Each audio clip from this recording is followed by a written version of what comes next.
Welcome to the Drunk Linux User. I'm Len. I am the Drunk Linux User. Sounds you're going to hear from outside, those are signs of life. It's a beautiful day. We've had some rain, but now the sky is clear. The sun is out. It's beautiful. Absolutely beautiful. So, don't mind the interruptions every now and again. This show is going to be a little bit different. This is going to be about something that I don't like. Not like, but don't like. And I'm going to try a couple things this time around that I normally do. A little bit of reading and a little bit of interjection along the way. So, to get started here, we're going to go over to our trusty little browser, and we're going to talk about the Metaverse. You may have heard that Facebook has recently changed the name of their parent company from Facebook to Meta. And this is because Mark Zuckerberg wants to make this great, big, huge internet virtual reality system where everybody is talking to each other through computers and not face to face. There is this very interesting article, and I know I use that word a lot, but I think it is an appropriate word. It's interesting. Somebody took the plunge, and I am grateful that they did because it pretty much confirmed my suspicions about what's going on here. The article is called How I Lived a Week in the VR Metaverse, and this author right here has already the goggles necessary for VR. And explains what the metaverse is. It's a digital representation of the internet where you can interact with things using your virtual avatar or a representation of yourself if you're not familiar with the term avatar. Some may laugh when I start talking like this, but there are people new to the wide world of the internet, and they may not understand these things. So be a little patient with me as I go through some of this. So, I have to give this author a lot of credit. There are some very valid pros and cons to this article, and it specifically talks about things like working, for example, working in the virtual reality metaverse. Right now, it's semi-efficient. He said, "Would you be surprised I told you I wrote this whole article in the VR metaverse?" Well, understanding how things work on my side of the camera, yes, I can believe it, but I wouldn't be surprised necessarily. As for work efficiency, let's say working in VR sounds a lot cooler than in reality. There's, I'm sure, some bugs and kinks to work out. Having a headset attached to your head for long periods of time can be tiring for some people. This is especially true when trying to focus and work efficiently.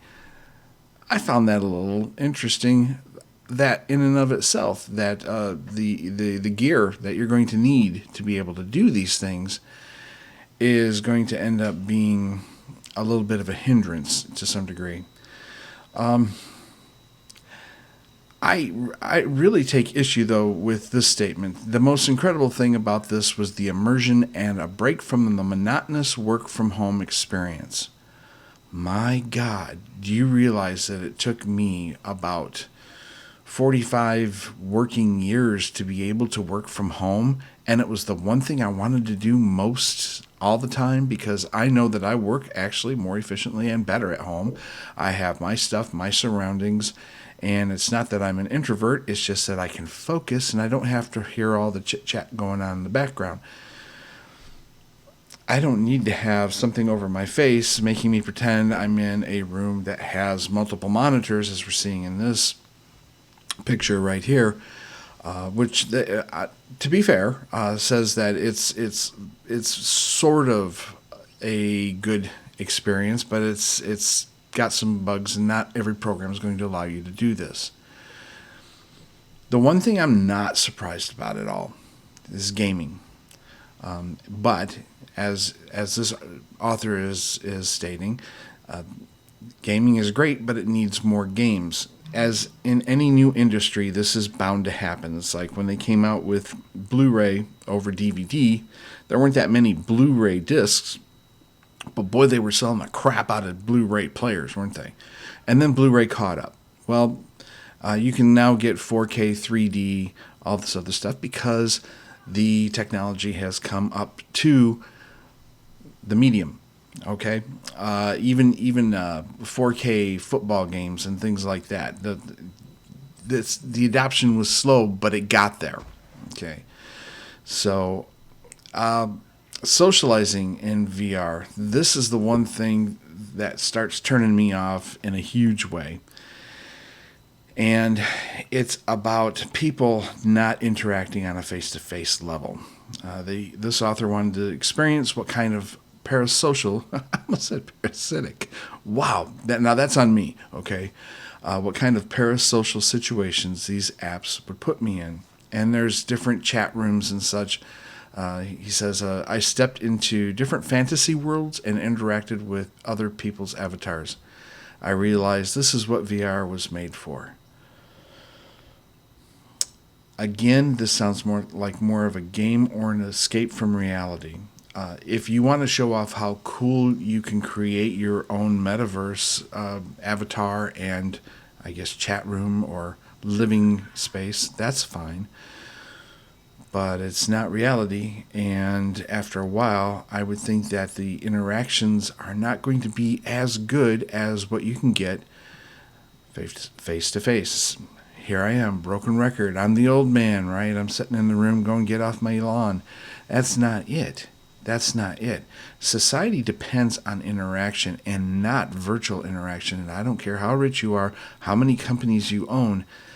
If you want people to survive as a species, then they need to get together because there are nuances to body language, words, facial expressions, inflections that cannot be carried over very well in VR. Now, maybe in the future that's going to be a possibility.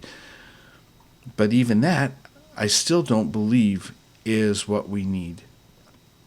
If you remember the movie with Bruce Willis called Surrogates, they're all linked up to artificial bodies and they're going out and partying and they're doing all sorts of crazy things to their robot bodies.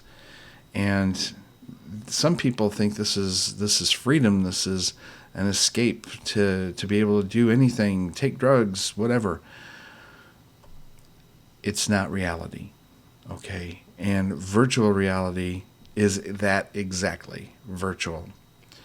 The conclusion the author says is Metaverse might not be for everybody right now. It can be hard to accept this as a viable platform for the masses even in the future. This medium is meant for people interested in it, just like early adopters like me, he says. Excellent point. Excellent point. The metaverse is still an excellent medium for gamers. I'll grant you that. If you want to get immersed in somebody else's gaming system, go for it. It can be hard to, given how cheap the entry point has become with the Meta Quest 2.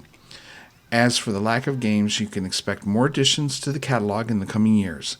This is thanks to Facebook's commitment to building Metaverse and many other tech companies. This article was written by Nailan Rawat. The website is Phosbites, and I think it's a very, very well written article in that you have a choice. He's giving you this choice of whether you want to be interested in it or not. Okay, maybe my imagination runs a little wild sometimes, but all I can think of is people getting plugged into a machine and seeing this. This is from the Matrix. This is the human battery farm that keeps the machine going. Maybe it's drama, but there's also this little point that I remember in this movie, Galaxy Quest, where you hear Sam Rockwell screaming out, "Hey, there's the car!" Did you guys ever watch the show? Valid point. We have seen so many movies that have given us these warnings ahead of schedule that why aren't we paying heed to this? Or is it just to try to dumb us down into thinking that, oh, it's just a movie, can't really happen? Okay, well, robots taking over the factories and people losing their jobs, that's not science fiction. That's daily fact now. If you want to see a funny way of taking a look at what could potentially happen, I think it's a little prophetic. It is a little over the top, maybe, but I'll put this link in as well. This is JP, and JP's got a really great video. He just recently came out about being in the metaverse, and it's the promoter of the metaverse talking about how great it is while you're watching this poor soul basically just losing it. Let's get into a better definition of what meta means. Meta. Okay, this says Pop Culture Dictionary, but meta is when something refers back to or is about itself, like a book about books or a meme about memes. Meta comes from the Greek prefix and preposition meta, which means after or beyond. So, after what? After society, after humanity, after what? When combined with words in English, meta often signifies change or alteration, as in metamorphic or metabolic. I am going to put this link there as well so that you have this particular definition. This is from dictionary.com. Reputable source, right? Okay, so I don't want to see the human race turn into a battery pack or get themselves lost in virtual reality when there is tons of real reality out there to experience. Moved from a place that was kind of dead in its soul to a place that is absolutely beautiful, blooming, flowering, green, alive. People enjoy their lives, and they're not doing it on a computer. They're outside playing basketball. You hear the birds. Maybe even watch a wandering turtle or a crocodile. Not crocodile. I didn't move that far away. Alligator, perhaps. But the lack of interaction and being outside, I think, has really, really hurt, especially children, but young adults as well, in understanding what it's like to be social, getting together, doing things that humans normally do. Like I said, playing basketball, football, baseball, whatever your thing is, or just being outside and enjoying the nature that surrounds you, as opposed to being locked into a room, windows drawn, goggles on. I don't think that's a life. I think that's just existence. And there are certain transmitters in the brain that can get triggered that make you think everything is great and wonderful. But sort of like going to Amazon or eBay all buzzed up and buying crap you don't need, it's probably not. So, don't drive drunk. Don't drink and drive. You might be able to drink and drive in the metaverse. Never thought about that. Like those games, I like to crash against the walls. Okay, so bottoms up. Later, dudes.